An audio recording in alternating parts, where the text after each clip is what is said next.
Benvingudes i benvinguts a la conferència Introducció a People Analytics, organitzada pel Grup de Treball, Innovació i Tecnologia en la Gestió de Persones de la secció de Psicologia de les Organitzacions i del Treball del COP. Abans de començar, us informem que l'activitat tindrà una durada de 2 hores, amb una primera part de ponència i un espai final destinat al torn de preguntes. La sessió serà impartida per Bilal Laua i presentada per José Manuel Rocamaritz, que és psicòleg i membre del grup de treball d'Innovació i Tecnologia en la Gestió de Persones. Us informem també que la sessió d'avui sí serà gravada, excepte el torn de preguntes, i que l'organitzador prohibeix el registre audiovisual i la posterior difusió o exhibició de l'imatge. Així doncs, iniciem la sessió d'avui. José Manuel, te cedo la palabra. Muchas gracias. Muchas gracias. Nada, pues bienvenidos a todas y todos. Básicamente, para nosotros es un placer darles la bienvenida en nombre del Grupo de Trabajo de Innovación y Tecnología en la Gestión de Personas. Quería tomar este espacio, bueno, para comentar un poco el objetivo central que teníamos como grupo de trabajo. Un poco nuestra intención es impulsar todo lo que tiene que ver con la integración de la tecnología, la innovación y las prácticas basadas en evidencia en la gestión de personas, permitiéndonos a nosotros como psicólogos, pues bueno, fortalecer la calidad, relevancia profesional en el ámbito de la psicología del trabajo y de las organizaciones. Trabajamos básicamente en 3 líneas: desarrollar formación continua en áreas clave como People Analytics, por eso hoy Bilal nos va a acompañar, básicamente para apoyar en temas de métodos de investigación y tecnologías aplicadas a recursos humanos. También otra de las líneas es difundir enfoques como gestión basada en evidencia y prácticas innovadoras, y facilitar herramientas y recursos que permitan implementar estas innovaciones de forma rigurosa, ¿vale? La conferencia de hoy se enmarca directamente en esta misión. People Analytics, sabemos que no es solo una cuestión de datos o tecnología, es una disciplina profundamente conectada con la psicología, y por eso una de las ideas en las que profundizaremos hoy es precisamente por qué los datos necesitan psicólogos y psicólogas y por qué los psicólogos necesitamos datos. Entender esta relación creo que es clave para tomar decisiones más éticas, ajustadas a la evidencia y con un impacto real en las personas. Para guiarnos, bueno, en esta conferencia, pues contamos con un formador excepcional como es Bilal. Así que, bueno, es psicólogo, es colega de nosotros también, licenciado en filosofía, tiene un máster en Big Data y Business Intelligence. Su trayectoria combina psicometría, metodologías cuantitativas, consultoría, especializada en la gestión basada en evidencia. Ha acompañado a empresas de distintos sectores en la implementación de procesos analíticos aplicados a la gestión de personas, y participa de forma activa en la divulgación y docencia profesional. En esta sesión, Bilal nos va a introducir en fundamentos de People Analytics, su relación con la psicología del trabajo y las organizaciones, los marcos éticos y normativos que lo sustentan, y los desafíos que plantea lo que sería la transformación digital. Y como mencionaba, pues también profundizará en este punto clave: cómo los conocimientos psicológicos permiten interpretar datos de forma responsable y cómo la analítica enriquece nuestra práctica profesional como psicólogo. Así que bueno, sin más, los dejo con Bilal. Bienvenido y muchas gracias por acompañarnos. Pues muchísimas gracias, José Manuel, por tu amable presentación. Gracias también a Sonia y Alexandra por organizar la conferencia. Agradecer también al Colegio Oficial de Psicología de Cataluña por la invitación. La verdad es que en los últimos 5 años hemos vivido un auge en el interés, y eso se debe en gran medida gracias a instituciones como esta, que habilitan un espacio para que podamos dar a conocer una disciplina que a mí, por ejemplo, hace 10 años, cuando estaba terminando el grado de psicología, me habría gustado conocer. Agradeceros también a los asistentes por vuestra presencia, porque evidentemente sin vosotros y sin vosotras no sería posible. Y por mi parte, si os parece, vamos a dar inicio a la conferencia. Voy a compartir pantalla y empezamos. ¿Qué vamos a ver en esta sesión? Hemos organizado el contenido en 4 grandes bloques. Empezaremos contextualizando People Analytics en el marco de la psicología. Pensad que hoy nos parece natural que los psicólogos desempeñen funciones en recursos humanos, pero esto no siempre fue así. Históricamente, los perfiles que llevaban a cabo tareas en recursos humanos eran perfiles procedentes del ámbito de las relaciones laborales, de la dirección y administración de empresas, e incluso del derecho. Eventualmente, nos fuimos dando cuenta de que para poder entender ciertos fenómenos, como por ejemplo el compromiso, la productividad, la motivación, era necesario superar el enfoque de la transacción, el enfoque legal. En definitiva, necesitábamos perfiles que fuesen capaces de entender, de analizar y de comprender el comportamiento, y fue por ese motivo que empezamos a incorporar psicólogos dentro del ámbito de recursos humanos. Ahora bien, eso no se ha detenido. Hoy en día estamos viviendo, en realidad desde hace ya algunas décadas, una auténtica transformación digital. Y eso afecta a todas las áreas vitales. Hoy en día nos comunicamos con nuestros familiares a través de WhatsApp, socializamos a través de redes sociales, nos educamos a través de plataformas digitales, gestionamos nuestra salud a través de aplicaciones, incluso puede ser que lleguemos a conocer a nuestra pareja a través de citas de aplicación, por no hablar del trabajo, del teletrabajo. En definitiva, el comportamiento se ha digitalizado y por lo tanto, si somos expertos en el análisis del comportamiento, vamos a tener que hacer un reskilling, vamos a tener que comprender qué impacto ha tenido la digitalización, y el lenguaje de la digitalización es el lenguaje de los datos. Precisamente, People Analytics viene a complementar y a fortalecer este enfoque de tratar de entender el comportamiento por medio de la huella digital que queda reflejada a través de los datos. Por eso, en el segundo bloque profundizaremos en qué es People Analytics. Una de las características de People Analytics, como veremos un poquito más adelante, es el uso de la tecnología. Hay quien habla de una tríada que involucra, por un lado, los datos, que son el ingrediente fundamental, la tecnología para procesar esos datos y, por supuesto, el talento. Y como la tecnología tiene un rol preponderante, en el tercer bloque hablaremos precisamente del impacto que tiene la transformación digital. Finalizaremos la conferencia con un espacio para preguntas, consultas o simplemente reflexiones que queráis compartir. Así que vamos allá. Me gustaría empezar hablando por el elefante en la habitación. Ese elefante que llamamos inteligencia artificial y que hoy en día abarca prácticamente muchísimas conversaciones informales con los amigos, a nivel empresarial. Es decir, actualmente estamos viviendo una auténtica disrupción. Es cierto que no es la única revolución. Históricamente hemos vivido muchísimas revoluciones, la revolución industrial con la mecanización, hemos pasado por la revolución de la electricidad, donde de golpe las empresas pues, podían, por ejemplo, operar en turnos nocturnos. Hemos visto la revolución de la informática y cómo las empresas podían operar, por ejemplo, a nivel internacional, superando esas barreras geográficas. Hoy nos encontramos con otra revolución, que es la revolución de la inteligencia artificial, y que, a mi entender, tiene al menos dos diferencias con respecto a las anteriores revoluciones.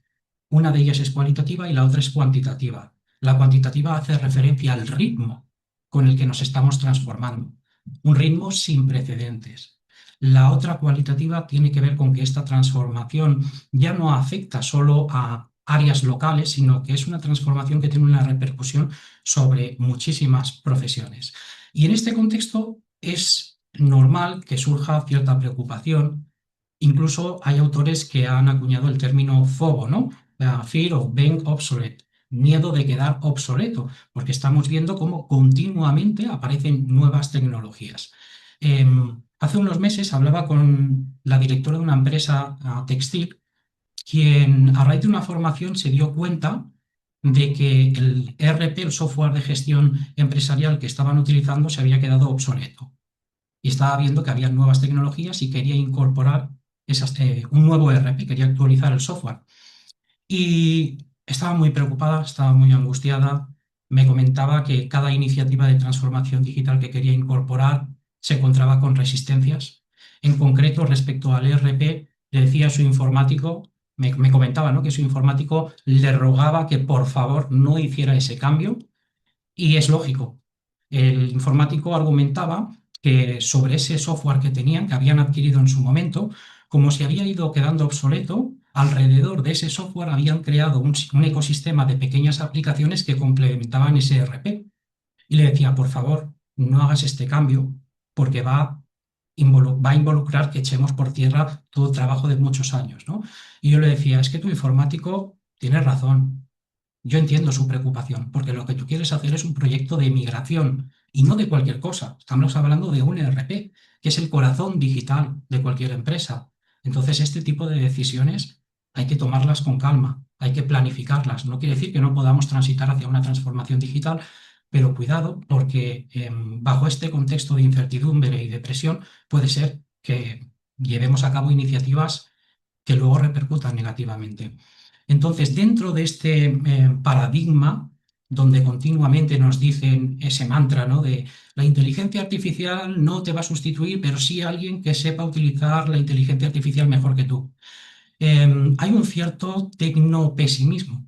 Sin embargo, a mí me gusta tomar como partida este informe del World Economic Forum, concretamente el Future of Job Reports, donde se proyecta que para 2030 efectivamente se van a destruir algunos puestos de trabajo, otros no, porque recordemos que un puesto de trabajo está integrado por múltiples tareas. Algunas de esas tareas puede ser que se sustituyan, pero no todas. Pero en cualquier caso, lo que pone de relieve este informe es que para 2030 se van a destruir puestos de trabajo, pero se van a crear más nuevos puestos de trabajo de los que se van a destruir. Por lo tanto, el saldo neto es positivo respecto a los nuevos roles. Igual que nos proyectamos hacia el futuro, podemos hacerlo hacia el pasado gracias a la distancia histórica que tenemos, ¿no? Este titular yo creo que lo refleja muy bien. Dice: 1 de cada 10 trabajadores ocupa un tipo de oficio que no existía en el año 2000. La plataforma LinkedIn pone como ejemplos el científico de datos. Por cierto, esa profesión que la Harvard Business Review subtitulaba como la profesión más sexy del siglo XXI, que yo muchas veces, con un cierto tono de humor, digo que tan sexy no será cuando los científicos de datos confiesan que el 80% de su tiempo lo pasan transformando y limpiando datos, que no es precisamente una actividad muy motivadora. Responsable de sostenibilidad o ingeniero de inteligencia artificial. Y entre estas profesiones que existen hoy y que no existían hacía algunas décadas, también podemos incorporar People Analytics. De ahí que sea tan importante entender esta nueva disciplina, bueno, si se quiere nueva, quizás no, pero sí emergente. De hecho, esta es una cuestión que podemos debatir si queréis al final. Hay quienes sostienen que People Analytics era una realidad sin nombre, es decir, que era algo que ya los psicólogos organizacionales hacían, porque el psicólogo organizacional realiza reportería, lleva a cabo procesos de consultoría interna y también lo hace bajo el método científico, con lo cual hay quien argumenta que en realidad esta es una disciplina que ya existía, aunque no tuviese esta nomenclatura. Por otro lado, hay quien dice que en realidad es una etiqueta, un nombre sin realidad, que es una cuestión puramente de marketing. Y yo creo que hay argumentos en ambas posiciones razonables que, si os parece, al final de la sesión podemos comentarlos. En todo caso, efectivamente, People Analytics es una disciplina relativamente emergente y, por lo tanto, vamos a preguntarnos si el perfil de psicólogo es apto, está capacitado, si es adecuado para asumir esta nueva disciplina, este nuevo rol. Permitidme provisionalmente una definición, ya que en el siguiente bloque lo vamos a desarrollar un poquito con más profundidad. Pero aceptemos temporalmente que People Analytics es un conjunto de metodologías, de técnicas, que utiliza instrumentos bajo el paradigma del método científico y del pensamiento crítico para, en base a los datos y otro tipo de evidencias, tomar decisiones informadas en el contexto de las organizaciones. Dicho esto, vamos ahora sí a contextualizar People Analytics en el ámbito de la psicología. Todos más o menos estaréis familiarizados en cómo es el plan de estudio de un grado de psicología. Yo he cogido la estructura de la Universidad de Barcelona, pero al ser estudios reglados y estandarizados, en términos generales, más o menos suelen tener la misma estructura. Los 3 primeros años solemos formarnos en materias que son básicas y obligatorias. Esto significa que, con independencia de a la salida profesional a la que nos vayamos a dedicar, todos hemos pasado por estas materias. Da igual si nos dedicamos a la psicología del trabajo y de las organizaciones, a la psicología social, a la psicología educativa, a la investigación, a la neuropsicología, da igual. Son materias transversales que todos cursamos. Y luego tenemos en cuarto curso la posibilidad de cursar asignaturas o materias optativas que, según como las configuremos, dan lugar a una mención, que es una suerte de especialización dentro del grado. Bueno, pues vamos a ir avanzando. Formación básica u obligatoria. tenemos dos columnas. En la parte de la izquierda tenemos una serie de materias, como por ejemplo psicología y profesión, psicología de las organizaciones. Ya veremos que en People Analytics normalmente solemos hablar de que necesitamos un cierto conocimiento del dominio, de cómo operan las organizaciones, de cómo se estructuran los departamentos de recursos humanos, de qué procesos se llevan a cabo. Y por otro lado, se necesita un conjunto de conocimientos en materias de investigación cuantitativas. Entonces, en este apartado, en el lado izquierdo, vemos pues, materias como psicología de los grupos y comportamiento colectivo, psicología social, social aplicada, aprendizaje, motivación y emoción. Fijaos, esta asignatura tiene una repercusión directa, ¿no? en el área de formación y capacitación. O, por ejemplo, la psicología diferencial, diferencias individuales, que es una materia que nos permite entender los matices que son necesarios, pues, por ejemplo, en los procesos de reclutamiento y selección de personal. Por otro lado, en la parte de la derecha tenemos un conjunto de materias que tienen que ver con la metodología de investigación cuantitativa y también cualitativa.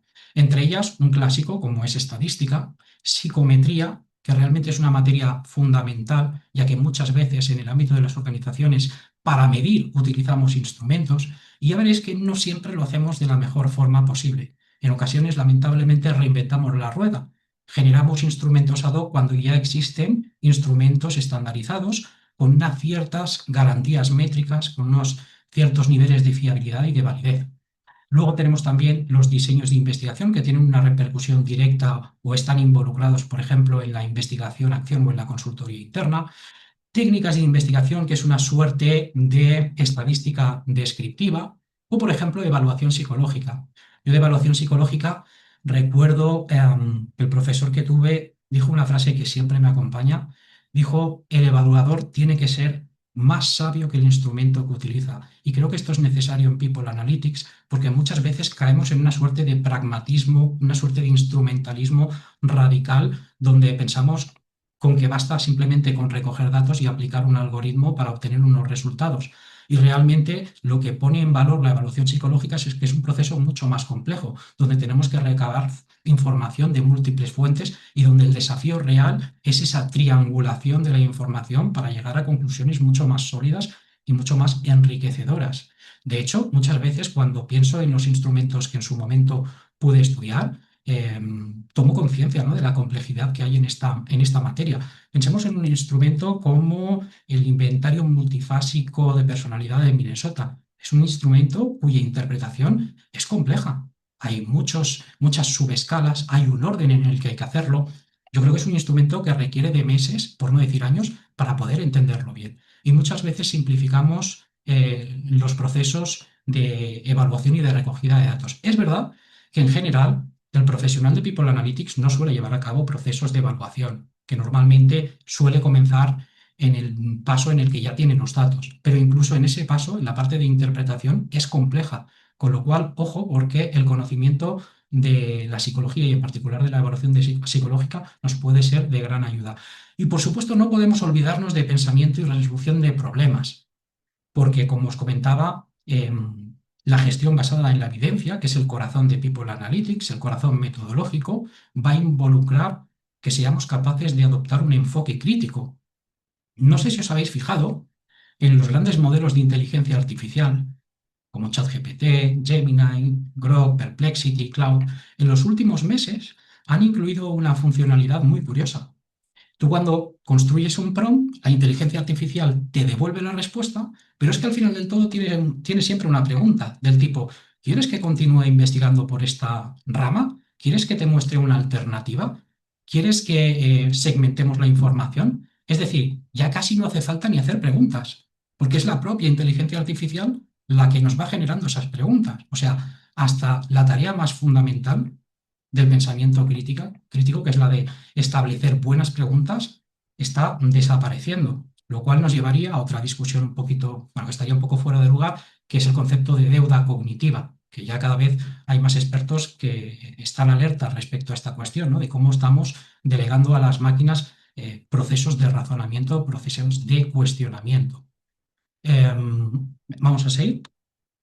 Luego, haciendo un poquito de zoom en una sola de las asignaturas, como es la de estadística, vemos que entre los temas que se abordan encontramos la inferencia, la estimación por intervalos, esos intervalos de confianza, las pruebas de conformidad para el contraste de hipótesis, la relación entre variables cualitativas, incluso comparación de medias, el ANOVA, esa técnica de la cual se ha dicho que es una de las más utilizadas en el ámbito de la psicología, las pruebas no paramétricas, las correlaciones o, por ejemplo, los modelos de regresión que también encontramos en el Machine Learning, que es una de las ramas de la inteligencia artificial. Es decir, no se nos puede decir que no estemos formados en materia de investigación cuantitativa. De hecho, tenemos una formación más que suficiente a efectos de lo que en muchas organizaciones se está realizando. Luego hablaremos sobre ello, pero ya partimos de una muy buena base. Por cierto, a quienes os guste la estadística, la analítica de datos y People Analytics, he decidido poner esta diapositiva donde os expongo esta obra, Predictive HR Analytics, que es un clásico. Creo recordar que ha salido una actualización, pero me pareció muy interesante porque es una obra que aborda las técnicas estadísticas vistas en psicología y algunas de las técnicas vistas en psicometría, pero para casos muy concretos y específicos de recursos humanos. Pensad que cuando pasamos por el grado, muchas veces cuando hacemos estadística, los ejemplos que nos ponen son muy variados. Pueden ser que nos pongan un enunciado que tenga que ver con un caso clínico o con alguna cuestión que tenga que ver con la psicología cognitiva. En esta obra en concreto se ponen ejemplos específicos que permiten hacer una transición un poquito más suave desde lo que es la estadística en general, las materias de investigación cuantitativa, a los casos de uso potenciales en el ámbito de recursos humanos. Otra asignatura, en este caso de la Universidad Autónoma de Barcelona, no voy a detallar mucho, se llama Métodos, Diseños y Técnicas de Investigación, pero lo que quiero que veáis son los bloques, ¿no? Tenemos un primer bloque de fundamentos metodológicos. Vemos un montón de diseños de investigación, muchos de los cuales se pueden aplicar en la consultoría interna, es decir, diseños experimentales, cuasi experimentales, de caso 1, ex post facto, metodologías de encuesta. Bueno, es posible que los diseños experimentales no tengan mucho uso, ¿no?, en recursos humanos, pero desde luego, por ejemplo, la metodología de encuestas, nadie duda de que es una metodología que tiene una aplicación directa. Metodología observacional, cualitativa, métodos mixtos, pero es que además también somos capaces de hacer buena documentación bibliográfica. Esto también es fundamental a la hora de asentar un marco teórico para una determinada intervención y para lo que os comentaba al principio, no tener que reinventar la rueda, porque probablemente algunas de las acciones o de los proyectos o iniciativas que queramos desplegar es posible que ya se hayan hecho en el pasado y podamos recuperar una parte de ese conocimiento. Recordemos que el método científico es acumulativo y que debemos tener en cuenta el corpus teórico que se ha construido. Es verdad que muchas veces vamos a proceder inductivamente o de manera teórica, pero en la medida de lo posible es una buena práctica, como veremos cuando abordemos los marcos normativos, fundamentar nuestras acciones en metodología contrastada. Y no puede faltar, por supuesto, la estadística descriptiva para descripción de datos tanto cuantitativos como categóricos, como mixtos. Y ahora, me gustaría también abordar una cuestión muy importante. Durante la crisis sanitaria, todos tuvimos que digitalizarnos de manera abrupta, sobre la marcha. Todos tuvimos que aprender a teletrabajar. Y eso hizo que se creara una burbuja en el mundo del desarrollo web.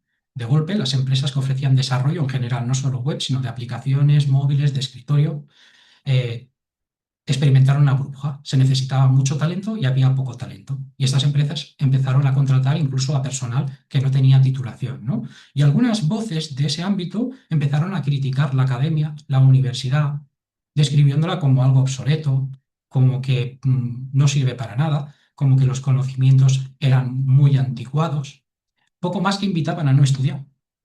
Y desde mi punto de vista, y podemos no estar de acuerdo, de hecho puede ser un tema interesante de discutir al final de la sesión, pero desde mi punto de vista, el objetivo fundamental y prioritario de las universidades no fue el de transmitir meramente conocimientos. Yo creo que en una biblioteca se puede encontrar más conocimiento y a un precio mucho más asequible.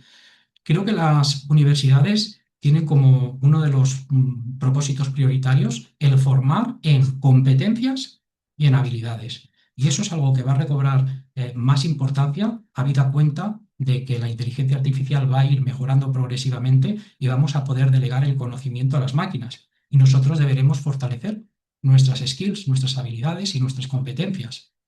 De hecho, hay un estudio que ha salido hace poco más de un mes donde se les preguntaba a los CEOs y a los responsables y gerentes de las principales compañías de inteligencia artificial en qué estaban formando sus hijos. Pregunta clave. Y los hallazgos son muy interesantes porque lo que le están recomendando a sus hijos no es que se especialicen o se hiperespecialicen en un conocimiento concreto, sino que tengan una visión global, transversal, multidisciplinaria, porque la especialización ya nos las dará la inteligencia artificial. Además, para las carreras que proponen son carreras totalmente denostadas actualmente. ¿Qué tipo de estudios recomiendan a sus hijos? Filosofía, para hacer buenas preguntas. Para interactuar con la IA lo hacemos con el lenguaje natural. Por lo tanto, cuando escribimos un prompt, tenemos que saber hacer buenas preguntas. Historia, para poner contexto. La IA no funciona bien a menos que contextualicemos muy bien el prompt. Derecho, para saber los límites legales y éticos de lo que se puede hacer. Y hoy en día es normal, estamos en un momento emergente, casi nadie sabe qué se puede hacer o no se puede hacer dentro del contexto de la inteligencia artificial, y en el ámbito de recursos humanos estamos trabajando con personas, esto es prioritario. Y os decía esto porque precisamente en esta asignatura vemos algunas de las competencias que se fomentan o que se quieren fomentar, ¿no? Lógica de investigación, pensar estadísticamente, ser capaz de pensar desde la perspectiva ética, planificar, identificar variables, seleccionar los métodos más adecuados para contrastar hipótesis. En definitiva, no hablamos solo de conocimientos, sino de habilidades. Y muchas de estas son o tienen una repercusión directa también en People Analytics. En cuanto a las optativas específicas de la psicología social y de las organizaciones, encontramos también un abanico muy amplio: psicología del trabajo, métodos y procesos de selección, formación y desarrollo de personas, comunicación interna en las organizaciones, psicología del conflicto, la negociación y la mediación. Y esto pudiera parecer que está un poco alejado de lo que hacemos en People Analytics. Pero os voy a contar un caso que es un poco, que es menos conocido. Un caso que es el caso de Amazon. En People Analytics nosotros podemos hacer reporting, o sea, informes, investigación aplicada, y también podemos construir productos. Pues probablemente sabéis que las evaluaciones en las empresas se suele hacer anualmente, a veces se hace semestralmente, y normalmente se hace de manera jerárquica, es decir, el responsable o el mando directo es el que evalúa al colaborador. Bueno, pues con las mejores de las intenciones, Amazon se planteó si podían modernizar sus sistemas de evaluación. Inspirándose un poco en esa idea de la evaluación 360, propusieron un proyecto que quedó reflejado en una aplicación de móvil, una aplicación que recibió el nombre de Anytime Feedback, ¿no? Feedback en cualquier momento. La idea era muy positiva y realmente era muy innovadora. Fundamentalmente lo que se pretendía es que los colaboradores se pudieran evaluar entre ellos para romper esa jerarquía de la que hablábamos anteriormente, esa verticalidad, y que además lo pudieran hacer en tiempo real. Esto es una innovación, pero se olvidaron de un detalle que los psicólogos conocemos, los psicólogos que hemos estudiado psicología social o más particularmente psicología de las masas, que es el componente de anonimato. Y ahora lo entenderéis. Algunos periodistas que analizaron lo que sucedió a raíz de la implementación de esta herramienta escribieron artículos. Uno de ellos tituló su artículo como, voy a decirlo coloquialmente, porque es que literalmente era así, disculpadme, pero decía: los colaboradores de Amazon reportan darse de hostias entre ellos. Otro autor, otro periodista, se hacía una pregunta, se preguntaba: ¿está Amazon implementando la máxima meritocracia o una institucionalización de los Juegos del Hambre? Porque, ¿qué es lo que acabó sucediendo? Lo que acabó sucediendo es que se generan conflictos. Precisamente por eso estamos hablando de este caso, por esto que vemos aquí, de la materia de psicología del conflicto. Se generan conflictos. De golpe, los colaboradores de Amazon empezaron a hacer coaliciones para poner reseñas negativas a aquellas personas que querían que las despidieran para sustituirlas, ¿no? Para tener su puesto de trabajo. Incluso una cosa muy curiosa, ¿no? Que se generó una suerte de mercado negro de la compraventa de reseñas. Yo me imagino a los trabajadores, ¿no? Diciéndole: pues mira, te doy $20 si me pones una reseña positiva. Es decir, es un ejemplo de que se pueden hacer productos, pero que a veces el conocimiento un poco más detallado y profundo de lo que ocurre en la psicología de los grupos y en la gestión de conflictos nos puede ayudar a evitar estas cuestiones, ¿no? Evidentemente, Amazon intervino y quitó la parte de anonimización, de tal manera que quien quisiese poner una reseña tuviese que hacerlo, digamos, con sus datos. Con lo cual, al final logró modernizar su proceso de evaluación. Bien, y en cuanto a las tecnologías, ¿qué me decís respecto a las tecnologías? Prácticamente desde fuera, nadie se imagina al psicólogo como un experto en tecnologías. Y sin embargo, se nos enseñan diferentes soluciones de software analítico. Probablemente algunos de vosotros conozcáis alguna de estas herramientas. SPS durante mucho tiempo fue un clásico. Pasa es que es de licencia privativa y ahora muchas universidades y facultades de psicología están transitando hacia el software libre y allí nos encontramos, por ejemplo, a Jamovi o a Hasp, que son dos interfaces gráficas construidas sobre el lenguaje de programación R que nos permite hacer también analítica de datos. Stata, otro clásico al nivel de SPS, o por ejemplo R, que esto ya sería un lenguaje de programación. La curva de aprendizaje es un poquito más técnica, pero es mucho más versátil. Y un ejemplo simplemente para ver otro software de investigación cualitativa como es Atlas. En general, este tipo de software lo que nos permite es hacer la gestión del ciclo de vida del dato, es decir, desde capturar el dato, conectarnos a ese Excel, a ese CSV, a ese PDF o a ese JSON, procesar el dato. Muchas veces el dato no está en el formato que lo necesitamos, tenemos que depurarlo, tenemos que transformarlo para posteriormente analizar, aplicar todas las técnicas estadísticas que hemos comentado anteriormente y generar informes. Es cierto que estas herramientas tienen algunas limitaciones, especialmente en la parte de difusión, donde no son muy fuertes. Si queremos, por ejemplo, elaborar informes visuales o interactivos, no es que sean la solución principal, pero sí que hay que decir que partimos ya de una buena base tecnológica. En definitiva, para poder comprender mejor el comportamiento, necesitamos, por un lado, una buena base del conocimiento del dominio que nos ofrece la psicología industrial y de las organizaciones, y aquí hablamos de teorías, de modelos, de supuestos, pero por otro lado, una metodología analítica en términos estadísticos que permita sacarle partido a esas teorías, que permitan concretar esas teorías a través del método científico que nos lo proporciona People Analytics, que para algunos autores es un sinónimo de conjunto metodológico de técnicas estadísticas. Ahora, también hay que desmitificar algunas cuestiones. A mí me gusta siempre poner este meme. Esto que veis aquí a la izquierda es un meme muy compartido entre profesionales del dato, donde en el eje horizontal vemos la evolución en el sistema educativo, ¿no? Primaria, secundaria, bachillerato, universidad. Luego ya tenemos el trabajo, la inserción al mundo laboral. Y en el eje vertical tenemos la habilidad matemática, ¿no? Y lo que representa este gráfico es cómo avanzamos en skills matemáticas con el sistema educativo. Empezamos, ¿no?, típicamente con aritmética, álgebra, geometría, trigonometría, cálculo avanzado en la universidad. Y llegamos al mundo laboral y lo que tenemos es un Excel donde en el mejor de los casos podemos hacer sumatorios, promedios y porcentajes. Lamentablemente esto es una realidad. No es la realidad absoluta, pero ocurre con más frecuencia de lo que a uno le gustaría. ¿De qué depende? Depende de muchas variables, ¿no? Pues depende, por ejemplo, del tamaño de la empresa, aunque no es la única variable, pero sí, sobre todo, depende del nivel de madurez digital que tenga esa empresa. Y hablando del nivel de maduración digital, hay un estudio que normalmente suele realizar anualmente una organización que se llama INCIPI, que me gusta mucho, que recientemente publicó el 11º estudio en España, 2026, Transformación Digital e Inteligencia Artificial en Recursos Humanos. La buena noticia, ¿cuál es? Es que estamos avanzando. Recursos Humanos siempre había sido un departamento que a nivel de analítica de datos había quedado por detrás. Y fijaos que tenemos como referencia el departamento de marketing.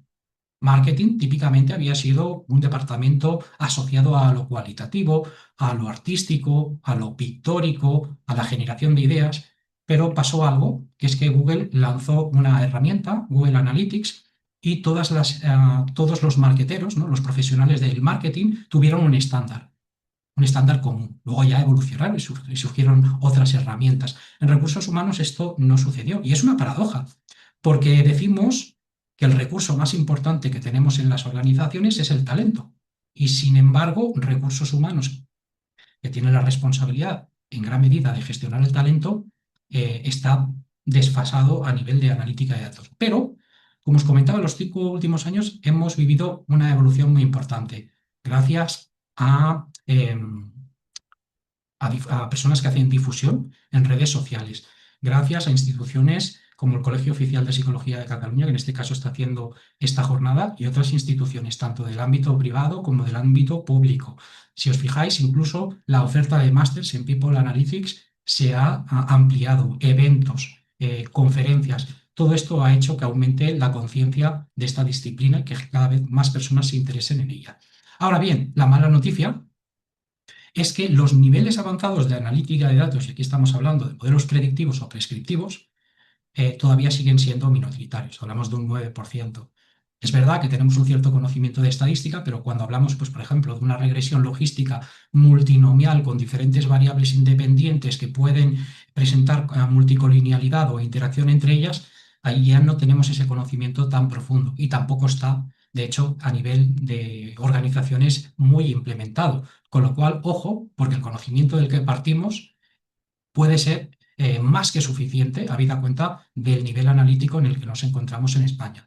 De hecho, si os fijáis, dice, y solo un 22% cuenta con un perfil interno especializado en HR Analytics. Por lo tanto, queda mucho camino por recorrer. Hemos visto los puntos fuertes. Vamos ahora a comentar las limitaciones, las debilidades, si se quiere.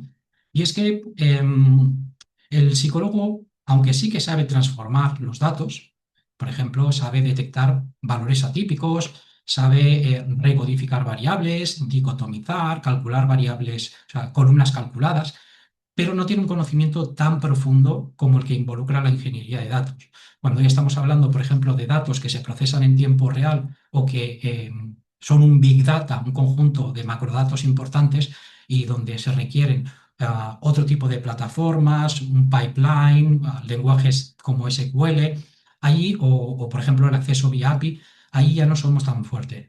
Es decir, necesitamos complementarnos con otros roles. La escalabilidad, ¿no? En cuanto a la escalabilidad, estamos acostumbrados a trabajar en proyectos puntuales, que suelen ser recurrentes, ¿no? Pues el informe de este mes, el informe trimestral, el semestral, el informe anual, de lo que sea, de rotación, de absentismo. No estamos acostumbrados a trabajar en una mentalidad de producto, en una mentalidad en la que yo un proceso lo pueda automatizar y que pueda además procesar en tiempo real la información y que se pueda convertir en una herramienta accesible para la organización y que por lo tanto pueda hacer democratizar la analítica de datos. En esto tampoco somos muy fuertes, sabemos hacer contrastes de hipótesis, pero convertir un servicio en un producto es algo más propio de un profesional de IT. En general, los proyectos que llevamos a cabo en People Analytics se pueden agrupar, la mayoría de ellos pueden subsumirse en alguna de estas tres categorías, ¿no? El reporting, hacer informes, en esto somos buenos, investigación-acción, también, la consultoría interna, pero como os comentaba, en lo que es en productos, aquí necesitamos complementarnos. Más cosas, el rigor estadístico versus el pragmatismo de negocio. Esto no es específico de People Analytics, ocurre en muchos dominios y con esto me refiero a que en ocasiones nos encontramos en una tesitura compleja. A mí me gusta caricaturizarlo un poco hablando de ese teórico que vive en una torre de marfil y que siempre se ocupa de poner obstáculos y de añadir un pero a cualquier iniciativa y que está siempre en una constante parálisis por análisis. El exceso de teorización, de perfeccionismo, entra en conflicto directo con lo que requieren las organizaciones. En el otro extremo tenemos al pirómano pragmático, ¿no? Ese perfil que solo quiere hacer, que quiere operar, que cree en la supremacía de la acción y que sin embargo muchas veces está dando vueltas en círculo porque tiene que hacer y rehacer continuamente las tareas porque no hay una estructura, porque no hay fundamentos. Y el psicólogo muchas veces se encuentra en el punto medio, aunque sí que es cierto que en ocasiones tiende un poquito más a la parte del rigor, tanto estadístico como ético, con lo cual allí tenemos que saber transitar, hacer o sea, saber integrarnos dentro de un ecosistema que nos va a requerir acción, ser capaces de bajar del plano estratégico al plano operativo. En definitiva, este es un aspecto que también podríamos mejorar. La falta de machine learning, esto lo hemos comentado anteriormente, no somos fuertes en algoritmos más complejos, en modelos predictivos o prescriptivos. Y luego este es un punto muy común, la alfabetización o la falta de alfabetización financiera. En general, en los grados de psicología no nos forman en terminología financiera económica. Y sí, podemos aportar un scoring en una determinada evaluación, en ser capaz de compartir indicadores de rotación, pero al final los tomadores de decisión no quieren scoring, quieren ver qué repercusión tiene ese scoring sobre un proceso concreto, muchas veces financiero, no siempre, porque nosotros también gestionamos intangibles, pero realmente si queremos ser un socio estratégico del negocio, tenemos que aprender a hablar el mismo lenguaje y no somos especialistas en esto. Hay que hacer una salvedad, que es aquellos que, por ejemplo, después hacen un máster en dirección estratégica de recursos humanos, que allí sí que se forman en contabilidad, en liderazgo, en habilidades de dirección y en otras materias más vinculadas con la gestión y administración de empresas. Esto que veis aquí es simplemente un ejemplo. Es un tablero construido con Power BI. Es como una suerte de reporte automatizado con el que tú puedes interactuar. Y las herramientas que hemos visto anteriormente, como SPS o Stata o Jamovi, no tienen una funcionalidad como esta, ¿no? Es simplemente un ejemplo de lo que podría ser un producto totalmente automatizado para recursos humanos. Bien, en la práctica, lo más común es desarrollar la función de People Analytics a través de equipos multidisciplinarios y transversales, porque lógicamente las debilidades que hemos comentado anteriormente no tienen por qué ser, digamos, estrictamente debilidades, sino que el profesional de la psicología y de People Analytics, antes que profesional, es un ser humano. Y por lo tanto, a veces se espera demasiado de un perfil como este. En el ámbito del desarrollo web se habla metafóricamente del unicornio, para hacer referencia a cuando algunas empresas en una vacante publican tantas habilidades, conocimientos técnicos, dominios de lenguajes de programación, que lo que se requiere no es un perfil, sino todo un departamento de IT. Entonces es normal que un solo perfil no pueda cubrir un espectro tan amplio y por eso, más que contar con un solo rol, lo que se suele hacer es crear la función, donde la función significa vamos a crear un equipo multidisciplinario y transversal, vamos a juntar a una persona de contabilidad con otra persona de recursos humanos, con otra persona de IT, vamos a darle un marco de trabajo común, un sistema, y vamos a dejarles que trabajen y que aporten valor. Por otro lado, tened en cuenta que dentro de People Analytics, el psicólogo no es el único perfil. Aquí también competimos con otros perfiles como el HR Controller, el Business Analyst, el estadístico, el Data Analyst, el Data Scientist, incluso desarrolladores de software, porque como hemos comentado, muchas de las cosas que tenemos que hacer es crear productos. Bien, vamos a pasar ahora a qué es People Analytics. Vamos a profundizar un poquito más. Y lo primero que haremos será definirlo un poquito más estrictamente, ¿no? Aquí en pantalla veis 4 definiciones. No voy a leer cada una de ellas de las definiciones, pero sí que me gustaría recalcar que hay un denominador común en muchas de estas definiciones. Algunas de ellas ponen el foco en las organizaciones, en la perspectiva más bien de negocio, en cómo aportamos resultados, cómo optimizamos y mejoramos las métricas económicas y financieras. Y por otro lado, la que tiene que ver con cómo entender mejor al talento, cómo ofrecerle un mejor servicio a mi cliente interno, ¿no? Si nos fijamos en estas dos definiciones que vemos en gris, aquí nos habla de resolver cuestiones de negocio con visión de futuro, o esta que vemos aquí abajo, la relación entre la persona y los resultados, ¿no? Esta sería un poco la perspectiva más financiera, mientras que las que vemos en azul, fijaos que nos habla de entender a los colaboradores, entender quiénes son tus empleados, qué les importa y qué necesitan. Siempre vamos a ver esta doble dimensión y ya veremos que para poder realmente instaurar una cultura data-driven va a ser necesario que los proyectos sean win-win, que haya un beneficio tangible, directo, para las diferentes partes interesadas que intervienen en una organización. Algunos principios para comprender un poco mejor People Analytics son los que vemos en pantalla. El primero de ellos nos dice, el proceso no empieza con los datos, sino identificando un problema real. Y esto puede parecer obvio, pero en muchos procesos de consultoría yo me he encontrado con profesionales que me dicen, tengo estos datos, ¿qué podemos hacer?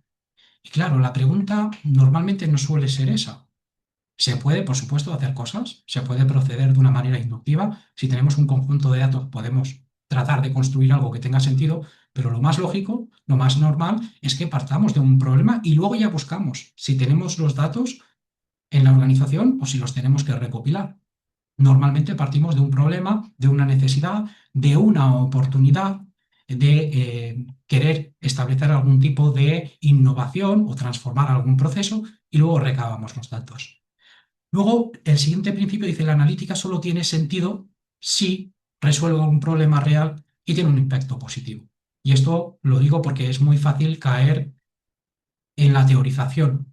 A mí me encanta la investigación teórica y de hecho, pues muchas veces me gusta leer libros de matemáticas simplemente por placer, pero tenemos que ser conscientes de que el ámbito organizacional va a demandar soluciones pragmáticas, soluciones prácticas, soluciones que tengan algún tipo de repercusión y quizá no nos interese tanto la teorización. Más cosas.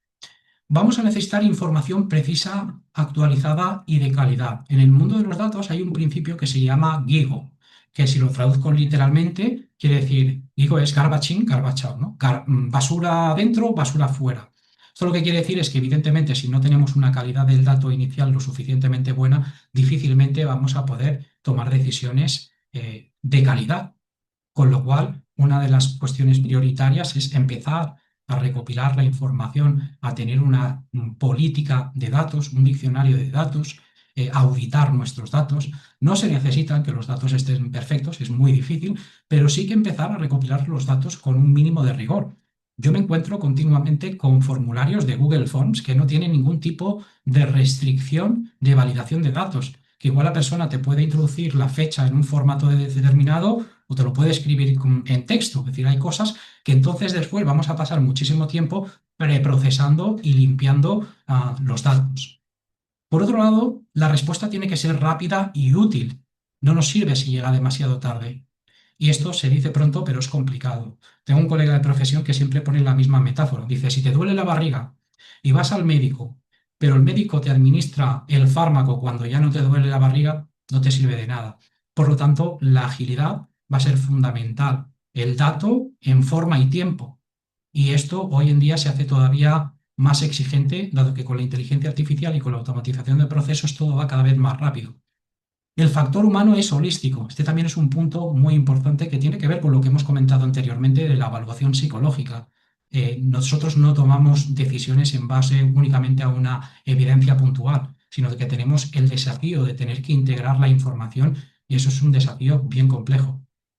La toma de decisiones en las empresas se puede dicotomizar como vemos aquí, aunque esto evidentemente se plantea únicamente con fines pedagógicos, porque en la realidad no es así, en la realidad no se presenta de esta forma, pero para poder entenderlo un poquito mejor, diferenciaríamos el enfoque tradicional del enfoque de People Analytics, ¿no? En lugar de debates interminables, People Analytics exige claridad y precisión. En lugar de intuiciones tenemos que contrastar hipótesis. En lugar de basarnos en emociones tenemos que fundamentarnos en datos. No nos basaremos únicamente en opiniones, sino en explicaciones, donde explicar significa dar cuentas de las causas del fenómeno que estamos analizando. No es una cuestión meramente anecdótica, sino que nos basamos en leyes científicas y probabilísticas. Claro, como podéis ver, esto que estamos describiendo aquí es una exageración. Normalmente en el mundo real se dan las dos situaciones conjuntamente. No las podemos separar tan analíticamente como representamos en este gráfico, ¿no? Visto así, lo que plantea People Analytics se asemeja un poco a ese personaje de Star Trek, ¿no? A ese Spock, ese personaje vulcaniano que era una suerte de estoico con un nivel de ataraxia que no se dejaba influenciar por las emociones. Y la verdad es que siempre que hemos intentado caracterizar al ser humano como un ser hiperracional, ¿no? Ese Homo economicus, ese ser humano que es capaz de tomar decisiones fríamente, hemos fracasado porque evidentemente las emociones forman parte del comportamiento humano y comprenderlo nos ha llevado tiempo a la hora de integrarlo, con lo cual, de hecho, no son incompatibles, porque, por ejemplo, en el ámbito o en la metodología científica, nosotros podemos generar hipótesis a partir de intuiciones. Y esto es algo que a veces choca un poco, porque uno esperaría que las hipótesis se derivaran naturalmente de un marco teórico, y esto sucede, pero no es la única forma de derivar hipótesis. Por supuesto, las hipótesis se pueden plantear incluso desde ámbitos totalmente irracionales. En la historia de la filosofía de la ciencia hay muchos casos, ¿no? Recuerdo el caso de un químico que estaba investigando la estructura de una molécula y cuando se fue a dormir soñó con que una serpiente se enroscaba sobre sí misma y a partir de ese sueño planteó una hipótesis que luego pudo contrastar exitosamente y mantener su hipótesis. Eso es lo que en filosofía de la ciencia se llama el contexto de descubrimiento versus al contexto de justificación. Tú la hipótesis la puedes plantear desde cualquier contexto, siempre y cuando, lógicamente, sea una afirmación contrastable. Luego ya entra en juego el contexto de descubrimiento con toda la metodología de contrastación y el rigor que exige.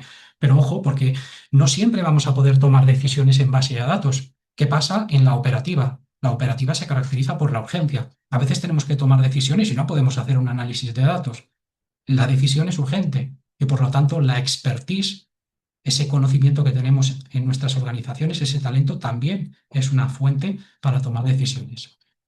En People Analytics no operamos en el vacío, también tenemos diferentes modelos. Estos son dos, simplemente para reflejarlo. Por ejemplo, el de Mike West, que es un modelo un poquito más parsimonioso, donde nos dice que People Analytics emerge de la estrategia organizativa, de los sistemas, entendidos como marco de trabajo y como sistemas informacionales, involucra también la estadística y el método científico. El modelo de 9 dimensiones de excelencia en People Analytics. Por cierto, esta obra os la recomiendo muchísimo. Es una obra de Jonathan Ferrari y David Green que refleja muy bien la perspectiva angloamericana. Ya sabéis que en general tenemos lo que se considera la perspectiva continental, europea continental. Ahí hay una obra que también os recomiendo que se llama HR Analytics, escrita por David Aguado. Es una obra que, bueno, lo característico del enfoque continental es esa conciliación entre la teoría y, digamos, las ideas que vienen del mundo académico y del mundo empresarial. En el caso del enfoque más angloamericanos son un poco más pragmáticos y puede ser interesante tener las dos perspectivas. Son libros relativamente introductorios, pero que cubren un abanico muy amplio de lo que es People Analytics, ¿no? Entonces, fijaos en esta tríada de People Analytics, datos, tecnología y skills, pero amplía a muchísimas otras dimensiones. El gobierno, las metodologías, el stakeholder management, fijaos la otra dimensión, ¿no? Los resultados de negocio, la cultura o el workforce experience. En definitiva, son simplemente dos ejemplos para que se pueda ver que es un poco más complejo. Muévete rápido y rompe cosas. Es una frase atribuida a Mark Zuckerberg y ya es un dicho dentro de Silicon Valley, ¿no? Inicialmente tenía sentido, ¿no? Creo que era Raymond Panikar que decía el texto hay que leerlo en su contexto y entender su pretexto. Mark Zuckerberg lo que quería decir con esta frase, no tengas miedo a equivocarte, cuando trabajes en desarrollo de productos, prueba, intenta, equivócate, reconstruye. El problema es cuando esto lo llevamos a recursos humanos, porque si te mueves demasiado rápido, quizá lo que rompas no son cosas, sino vidas humanas, porque estamos hablando de personas. Este es un ejemplo, ¿no? El CEO que despidió a 900 personas en una llamada de Zoom ha recibido clases de liderazgo y ahora ya sabe que hay que ser amable. Es un caso que se hizo viral. Imaginaos recibir un email a una invitación de Zoom donde hay unos 900 compañeros y el CEO lo único que dice es, básicamente resumiéndolo, es si estás en esta llamada, estás despedido. Nadie cuestionará que la decisión fue la más eficiente posible. Desde luego, eficiencia es lo que nos permite la tecnología, pero desde luego hay que ir también con mucho cuidado, porque lo que podemos escalar es el perjuicio. Con lo cual, ojo, porque no todo lo que es técnicamente posible lo es también desde el punto de vista normativo, ético y legal. Por eso muchas veces el profesional de People Analytics se ve un poco en esta situación, ¿no? En la situación de tener que lidiar con las exigencias de eficiencia, el ser pragmático, el ser operativo, pero al mismo tiempo cuidar la actuación para que sea ética, para que sea acorde al derecho y para que también esté fundamentada científicamente.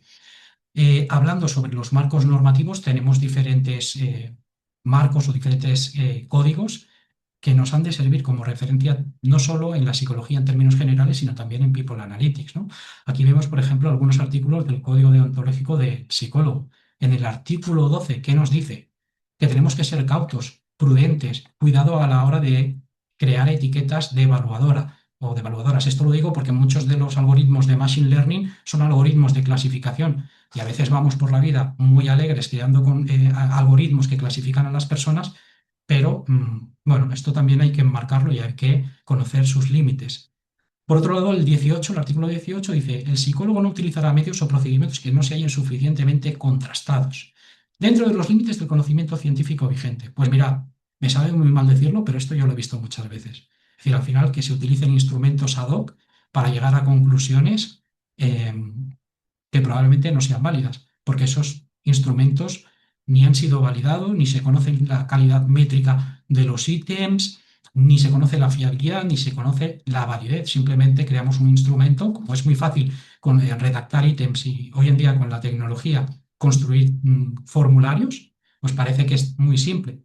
Y realmente es algo que hay que tener mucho cuidado también a la hora de utilizarlo en el ámbito de recursos humanos. Más cosas, vamos a seguir. Tenemos por aquí los principios éticos en la evaluación psicológica.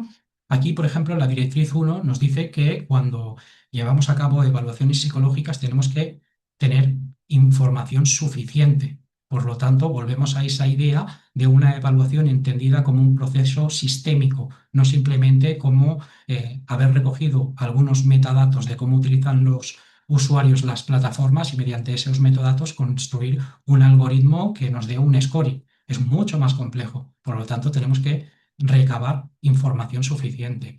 Bien, más cosas. Pues, por ejemplo, el artículo 7 dice, los psicólogos no promueven el uso de técnicas de evaluación psicológica por personas no calificadas. Y esto, pues, sabéis que en muchas profesiones cada vez hay más intrusismo.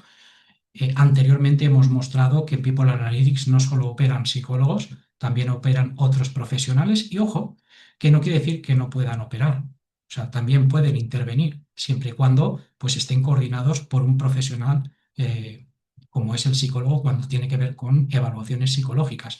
Sabemos, por ejemplo, en el ámbito clínico, evidentemente son los psicoterapeutas quienes se dedican a llevar los procesos de acompañamiento para superar pues, una determinada situación, ¿no? Pero eso no quiere decir que no puedan intervenir familiares o amigos siempre y cuando estén formados, capacitados y supervisados. Aquí sucede algo parecido. Pueden intervenir otros profesionales, pero con cuidado siempre.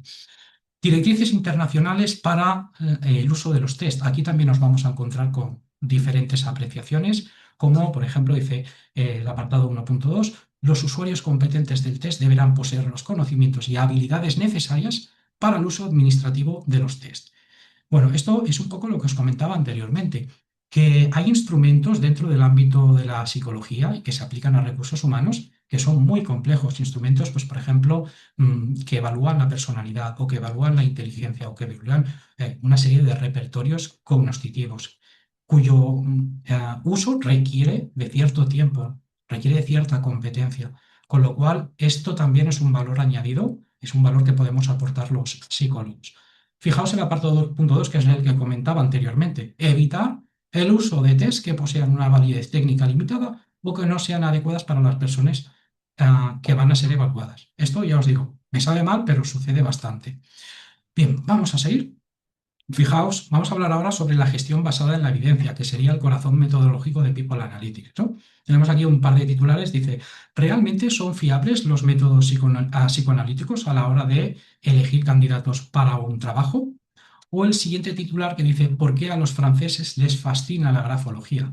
Los franceses siguen recurriendo al análisis de la escritura de mano para evaluar los posibles empleados. Es cierto, esto no está generalizado, no es una práctica común, pero luego hay algunos matices un poquito más sutiles, como el que encontramos en esta publicación científica, donde nos dice, por ejemplo, que los profesionales de recursos humanos, confían mucho menos en las pruebas de inteligencia y personalidad como predictores del desempeño de los empleados de lo que recomienda la investigación en recursos humanos. Es decir, nosotros mismos somos escépticos con algunos de los instrumentos que estamos utilizando. Por lo tanto, hace falta también trabajar la sensibilización, la concienciación, las competencias que tienen que ver con saber utilizar instrumentos que realmente están validados y confiar en que su uso tiene una justificación.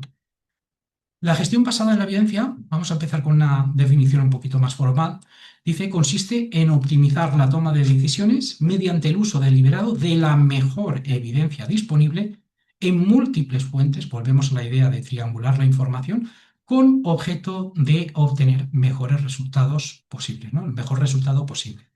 Cuando hablamos de gestión basada en la evidencia nos vamos a encontrar principalmente con tres dominios. aplicamos el método científico, lo que tiene que ver con el planteamiento de hipótesis, bueno, la investigación sobre el marco teórico, el planteamiento de hipótesis, la recogida de datos, el contraste de las hipótesis, las conclusiones, las nuevas líneas de investigación.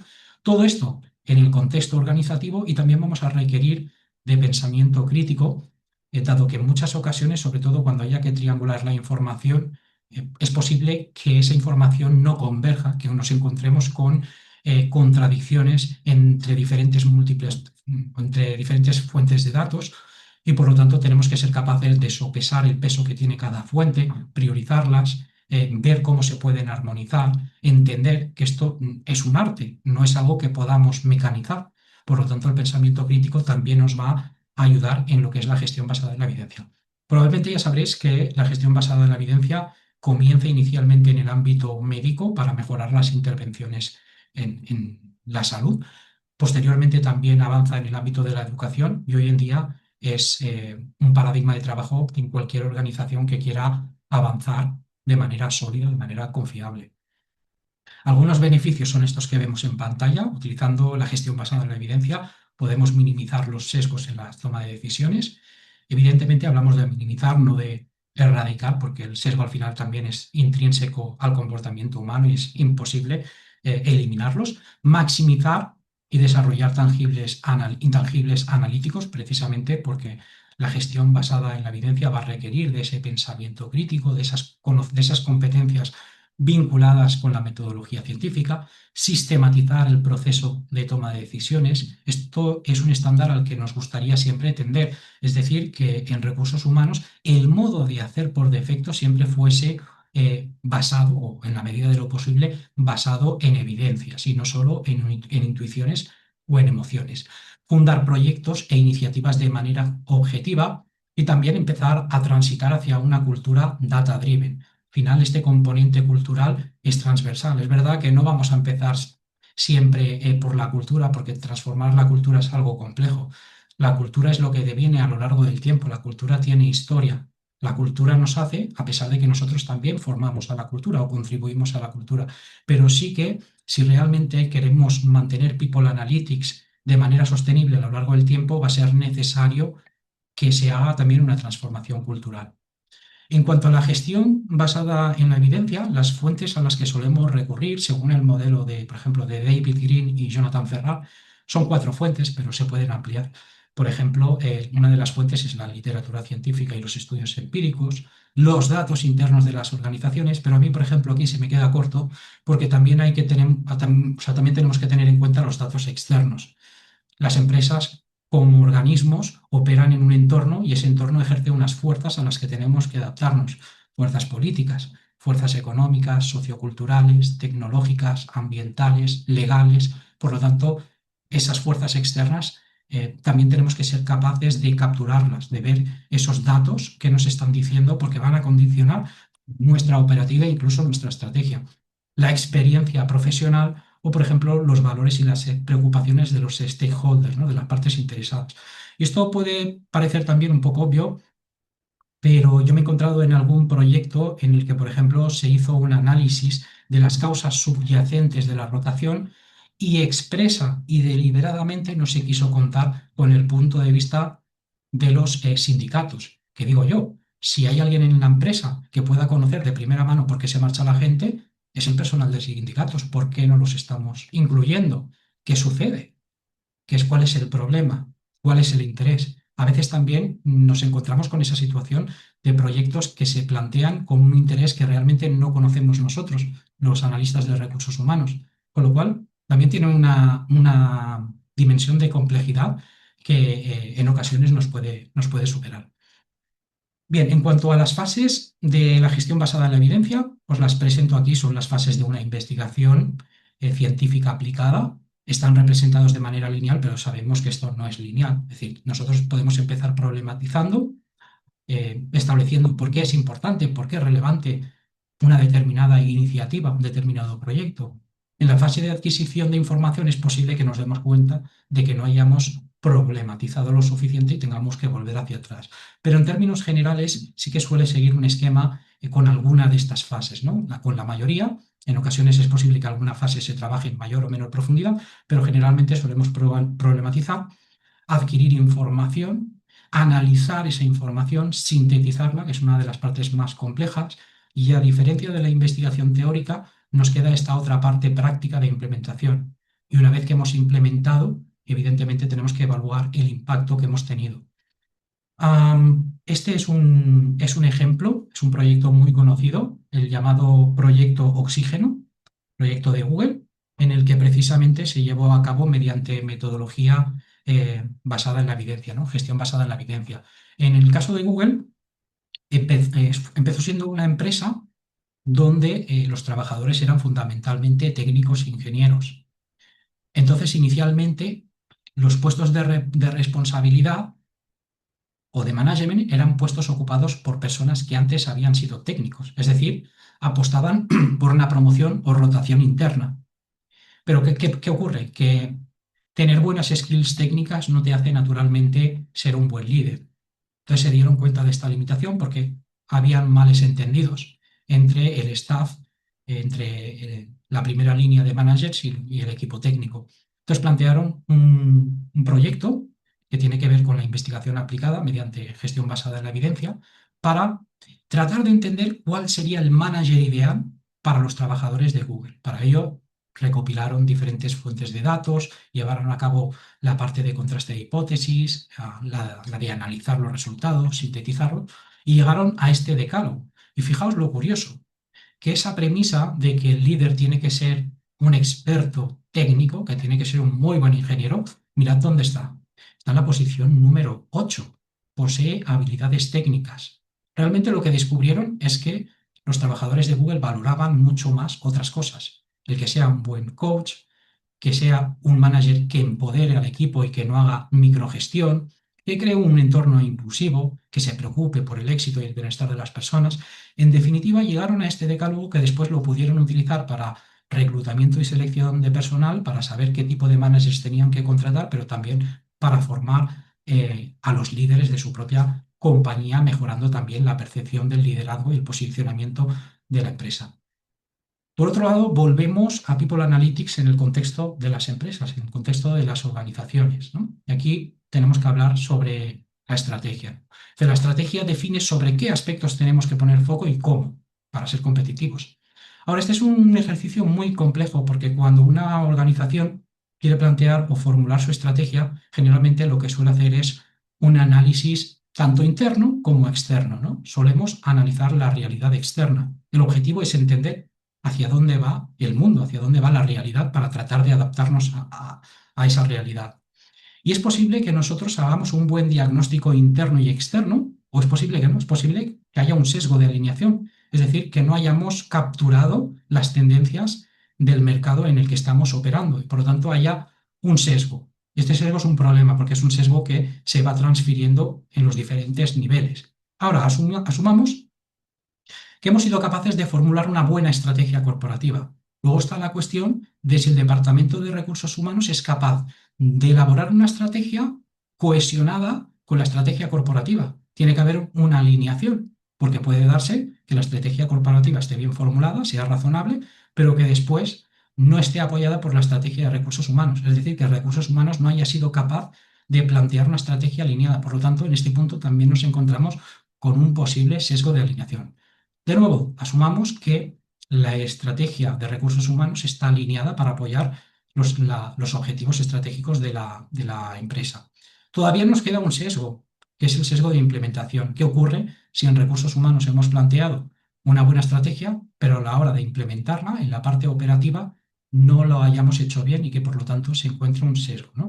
Y esto da cuenta un poco de lo complejo que puede llegar a ser operar dentro del ámbito de las organizaciones.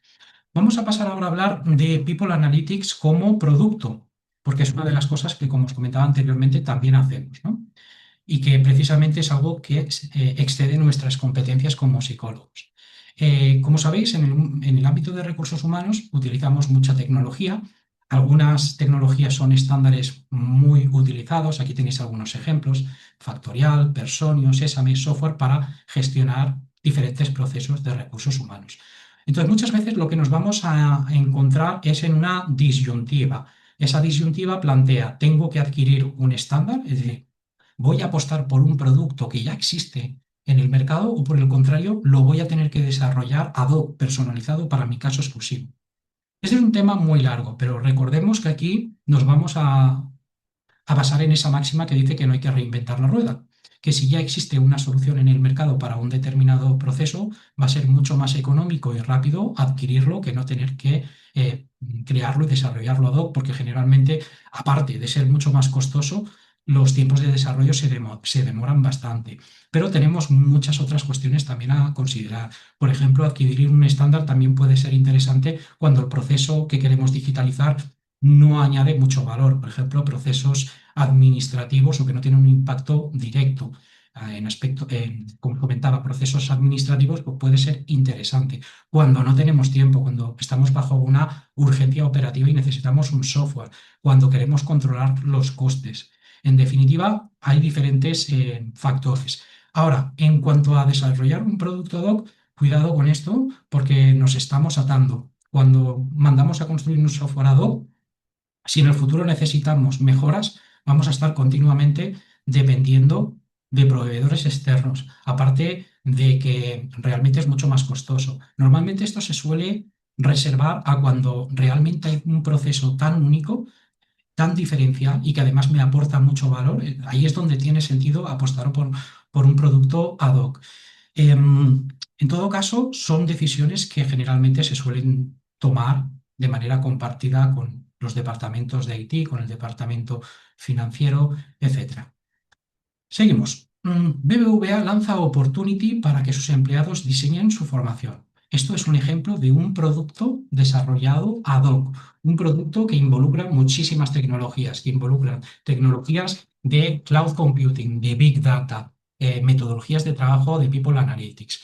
Lo que hizo el BBVA fue crear un producto que servía sobre todo para la formación y para la planificación de carrera. eh, Muchas veces la promoción interna puede estar sujeta a sesgos, ¿no? Es decir, si al final te toca un manager con el que tienes muchísima afiliación socioafectiva, no nos engañemos, es posible que tengas más probabilidades de ser ascendido. No tiene por qué ocurrir, evidentemente, si ese es un profesional con principios éticos, pero esto sucede, ¿no? Entonces, ¿qué pasa si bajamos esto a tierra en forma de producto, de tal manera que empoderamos a la fuerza laboral para que, por un lado, pueda saber qué puestos disponibles hay en la empresa, pueda conocer qué skills cumple en la actualidad con respecto a ese puesto futuro y además qué brecha hay, qué habilidades y competencias necesita y cómo puede suplirlas dentro del ecosistema de formación del BBVA? La verdad, yo siempre lo digo que el BBVA es un caso ejemplar, es una empresa del sector financiero que ha liderado mucho la transformación digital de recursos humanos. Además, no solo eso, sino que también invita a tener la fuerza laboral actualizada porque a medida que los empleados se van formando, van actualizando su perfil. Ya sabéis que en muchas empresas lo que suele suceder es, en esa entrevista inicial, tenemos el currículum y ese currículum se guarda en un cajón y nos olvidamos de ello. Y luego decimos que nos falta talento. Realmente el talento sigue creciendo, sigue formándose, pero no tenemos un repertorio de nuestro talento actualizado.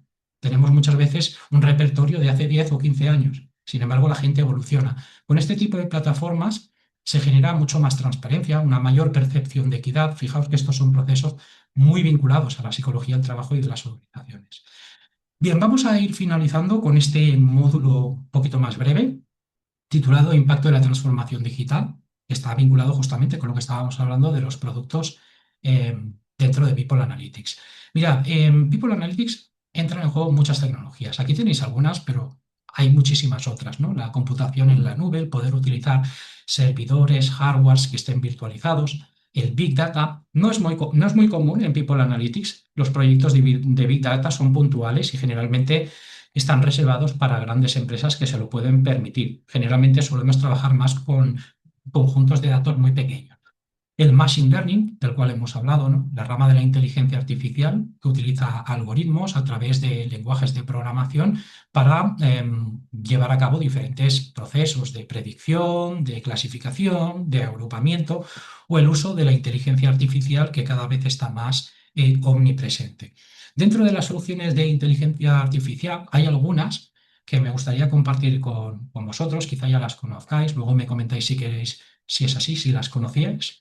Esta herramienta que veis en pantalla se llama Genie AI, con J y con dos Ns, Genie AI, y es una herramienta relativamente nueva que sirve sobre todo para escribir artículos científicos utilizando inteligencia artificial, apoyándonos con ella. Evidentemente, uno tiene que ser siempre crítico. Hemos visto recientemente muchas polémicas de cómo algunas revistas científicas admitían artículos que incorporaban citas, artículos que no existían, autores que tampoco existían. Entonces, bien, con esto evidentemente es una ayuda, es un copiloto, pero siempre es bueno contrastar la fuente de información que nos da la inteligencia artificial, porque como sabemos, aunque se ha minimizado drásticamente, todavía sigue alucinando. El concepto de alucinación ya sabéis que tiene que ver con ofrecer respuestas con una apariencia de verosimilitud, es decir, que parecen auténticas, que parecen veraces, pero que realmente no lo son. Tenemos más herramientas. Tenemos, por ejemplo, Research Rabbit, muy interesante, que nos permite, pues, por ejemplo, relacionar artículos o relacionar autores entre sí para tener una suerte de trama o de red, una especie de organigrama que nos permite ver pues, cuáles son los artículos más citados, qué relación hay entre ellos. También tenemos, pues, por ejemplo, Elicit, esta es una de las que más me gusta, que permite recuperar o recopilar información científica y además de recabar papers, lo que te permite es analizarlos de manera estructurada en base a una serie de columnas preestablecida, pero también a otro tipo de columnas que podemos estandarizar.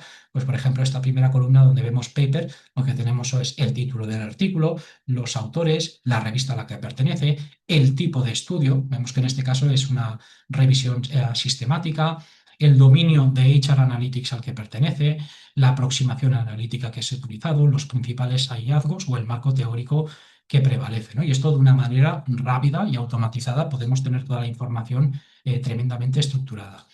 Por otro lado tenemos Julius AI. Julius AI es una especie de ChatGPT, pero para analistas y científicos de datos. Es una IA que mediante el lenguaje natural y las técnicas de prompting te permite analizar grandes volúmenes de datos. Y quizás digáis, bueno, pero esto también se puede hacer con ChatGPT y con Gemini, con Grok, con cualquiera de las IAs genéricas. Y sí, se puede hacer, pero tienen una serie de limitaciones. En este caso, Julius tiene un conjunto de conectores que, por ejemplo, permiten conectar la herramienta con una base de datos donde podemos tener una cantidad ingente, un volumen importante de datos que pueda procesar. En el caso de ChatGPT Gemini, cuando el volumen de datos es muy amplio, la capacidad de procesamientos es muy limitada. A veces incluso no funciona. Cuidado con esto, porque como sabéis, estamos en un momento emergente de la inteligencia artificial. En ese tipo de situaciones nos encontramos con algunas cosas muy curiosas, ¿no? Como que es capaz de resolver problemas muy complejos, pero al mismo tiempo se equivoca en problemas matemáticos del nivel de primaria o de secundaria. Entonces, bueno, sí que es cierto que hay una serie de configuraciones que se pueden llevar a cabo para mejorar el comportamiento y el rendimiento de los modelos de inteligencia artificial, de los modelos de los LLM, pero en el caso de Julius en particular está optimizado específicamente para esta tarea, para la tarea de analítica de datos. Luego también tenemos esta herramienta, que supongo que la conoceréis, que se llama NotebookLM, es un producto de Google, muy interesante. ¿Qué tiene de diferencial? Mirad, sabéis que cuando utilizamos modelos generales como ChatGPT o Gemini, no siempre vamos a poder tener la certeza de que la información que nos está dando es verídica. Algunos modelos son más eficientes, por ejemplo, en Perplexity, por su arquitectura, es mucho más fiable que, por ejemplo, ChatGPT. En el caso de NotebookLM se basa en el paradigma de que toda la información que vamos a generar va a ser transparente y va a ser trazable, o que hay una cierta trazabilidad. De hecho, no sé si os fijáis en estos textos que vemos, hay como unos numeritos, aquí veis 17, 5, 20, ahora no lo puedo hacer porque es una captura de pantalla, pero normalmente cuando tú te sitúas encima del ratón te dice de todas las fuentes que normalmente tienes en este apartado, de dónde has sacado esa información.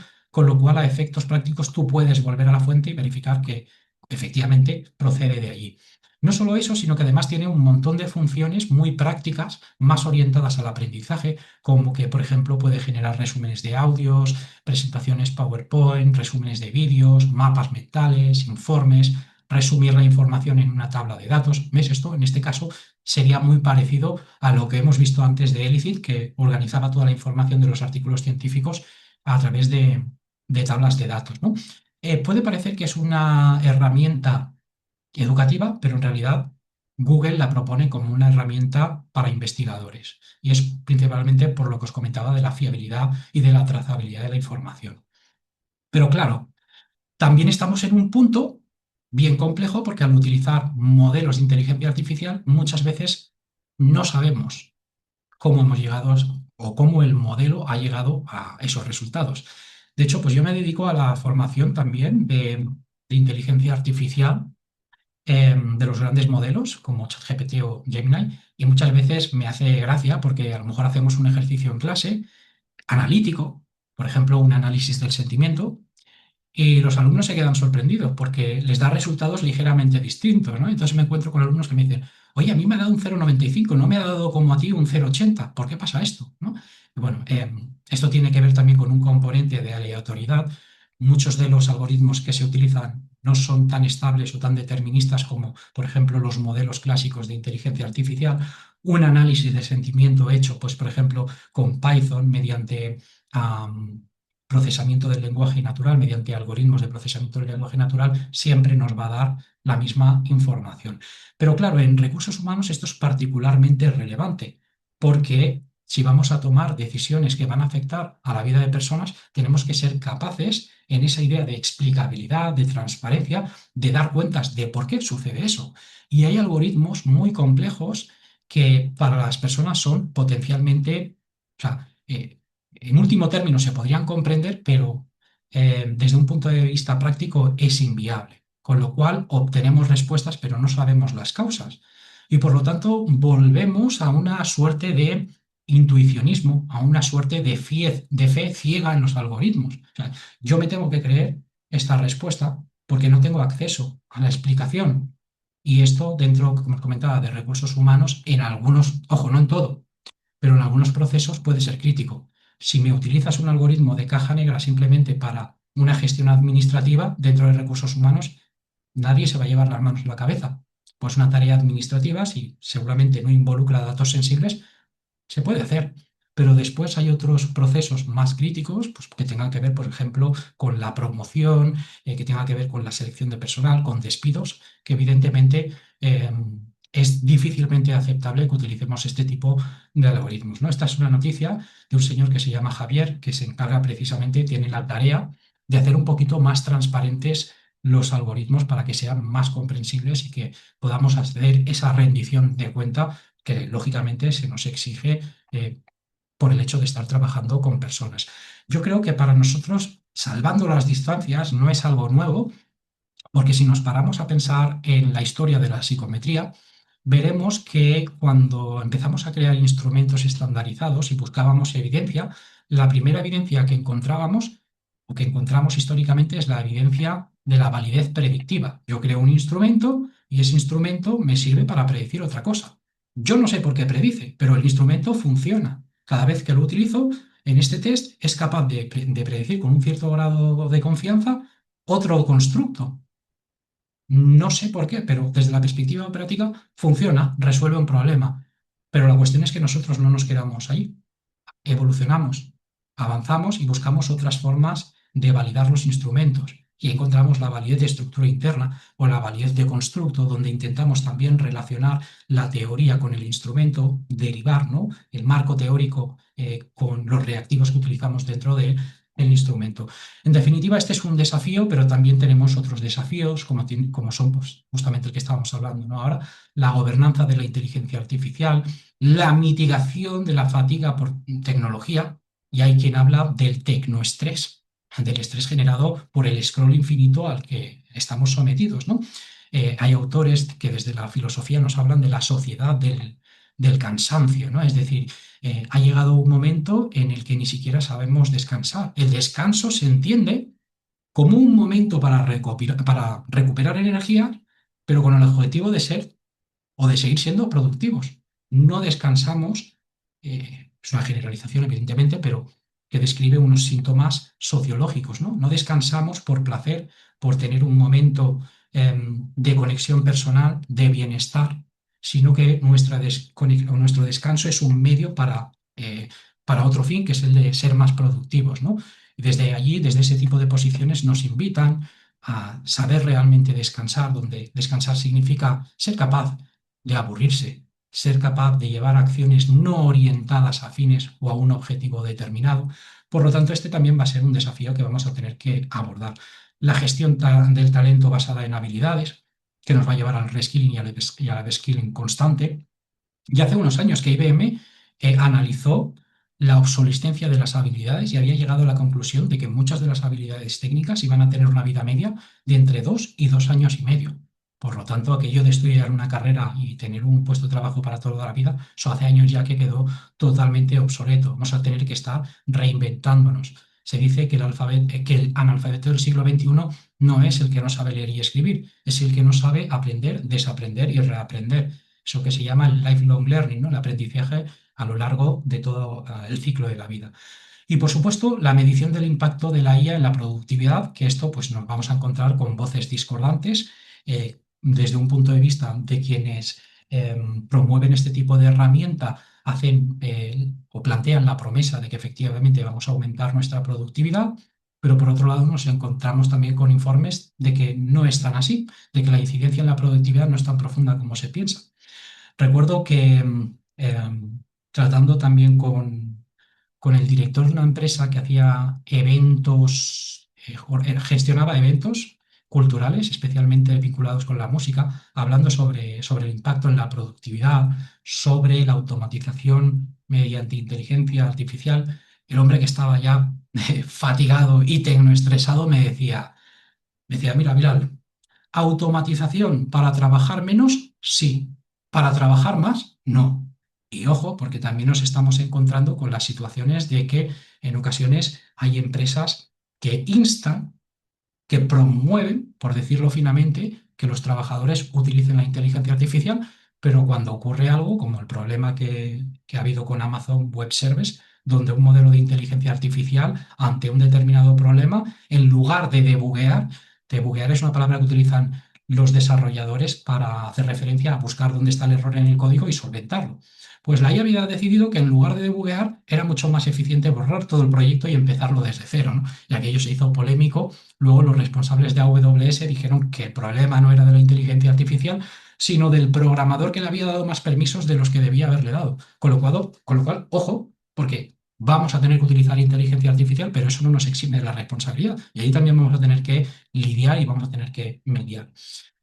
Para finalizar, una idea muy simple. Podemos tener la mejor tecnología, podemos tener el software más innovador, pero si no somos capaces de utilizar esa tecnología, de alinearla con los objetivos estratégicos, de tener una buena cultura que apoye la gestión del cambio, difícilmente vamos a tener éxito en el ámbito de People Analytics.